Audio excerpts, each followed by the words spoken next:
মাননীয় মুখ্যমন্ত্রী মমতা বন্দ্যোপাধ্যায়ের উদ্যোগে পূর্ব বর্ধমানের কাটোয়ার সংহতি মঞ্চে 22শে শ্রাবণ রবীন্দ্র স্মরণে অনুষ্ঠানের আয়োজন করে তথ্য ও সংস্কৃতি দপ্তর ও কাটোয়া পৌরসভা।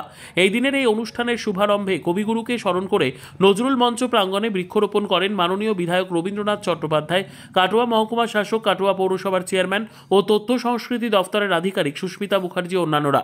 এরপরে সংহতি লোকমঞ্চে একটি সাংস্কৃতিক অনুষ্ঠানের মধ্যে দিয়ে বিশ্ববরেণ্য কবি রবীন্দ্রনাথ ঠাকুরকে স্মরণ করা হয়।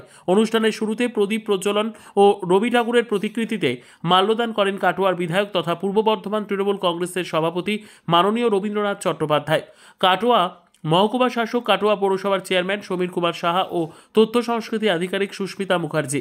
কবিগুরু রবীন্দ্র স্মরণে এই অনুষ্ঠানে কাটোয়ার বিভিন্ন সাহিত্যচর্চা একাডেমি, স্কুল, নৃত্যচর্চা কেন্দ্রের ছাত্রছাত্রীরা প্রদর্শনী করেন। এই অনুষ্ঠান দেখার জন্য সংহতি মঞ্চে দর্শক ছিল চোখে পড়ার মতো।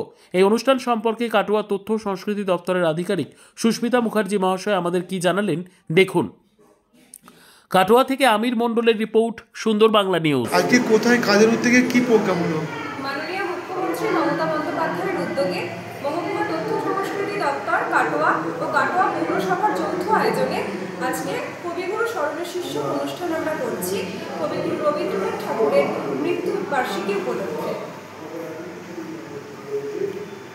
আজকে এই অনুষ্ঠান কীভাবে স্মরণ করলেন?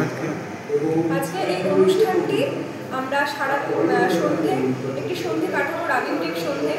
কবিগুরুর রচনা করা, তার লেখা, আবৃত্তি, গান, সাংস্কৃতিক অনুষ্ঠান ইত্যাদির মাধ্যমে আমরা অনুষ্ঠানটি করছি। তার আগে আমরা কবিগুরু যে বর্ষমঙ্গল প্রথম প্রচলন করেছিলেন, বর্ষমঙ্গল অনুষ্ঠান করেছিলেন শান্তিনিকেতনে 1928 সালে, সেই পথ অনুসরণ করে বৃক্ষরোপণ করেছি। কাটোয়া মহকুমার মাননীয় মহকুমা শাসক শ্রী আহিংসা জৈন IAS মহাশয় ছিলেন, সেখানে ছিলেন কাটোয়া বিধানসভা কেন্দ্রের মাননীয় বিধায়ক শ্রী রবীন্দ্রনাথ চট্টোপাধ্যায় মহাশয়, কাটোয়া পৌরসভার মাননীয় পৌরপ্রধান শ্রী সমীর কুমার সাহা মহাশয় এবং আমাদের দপ্তরের সকল কর্মীবৃন্দ, শিল্পীরা, বিশিষ্ট রাজনৈতিক প্রেমী মানুষরা এই অনুষ্ঠানে উপস্থিত ছিলেন। এর মাধ্যমে আপনারা কী বার্তা দিলেন? এর মাধ্যমে আমরা বার্তা দিতে চাইছি ভবিষ্যৎ প্রজন্মকে, যাতে তারা রবীন্দ্র চিন্তাধারায় উদ্বুদ্ধ হন, রবীন্দ্রনাথের জীবন দর্শন থেকে শিক্ষা পান, বাঙালির চিন্তানে মননে যে রবীন্দ্র উপস্থিতি সর্বদা, সেটা যেন ভবিষ্যৎ প্রজন্মের মধ্যে ছড়িয়ে পড়ে।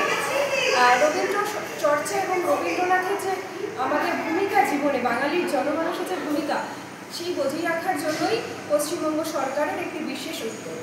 আপনার পরিচয়? আমি সুস্মিতা মুখার্জি, মহকুমা তথ্য সংস্কৃতি আধিকারিক, কাটোয়া।